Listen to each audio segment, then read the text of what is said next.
Kecelakaan lalu lintas kembali terjadi di Simpang 4 Tegal Asih, Desa Batu Agung, Minggu 4 Februari. Pengendara motor dihantam mobil pick-up saat hendak menyeberang. Beruntung tidak ada korban jiwa dalam kecelakaan tersebut. Kasalantas Polres Jembrane AKP Yusuf Dwi Atmojo mengatakan kejadian berawal saat sepeda motor Yamaha Mio yang dikendarai Igusti Ngurah Subawo 57 tahun asal Desa Batu Agung datang dari arah selatan hendak menyeberang ke utara namun tidak memperhatikan situasi lalu lintas di TKP. Pengendara Yamaha Mio tidak berhenti dan langsung menyeberang ke utara.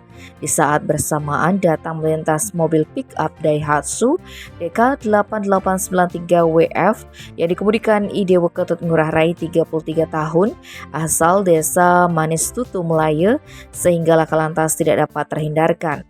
Usai kejadian, pengendara Yamaha Mio mengalami benjolan serta robek pada kepala belakang, luka pada tangan kiri, luka pada kedua kaki dan kesadarannya tidak stabil. Tim Bali Express melaporkan.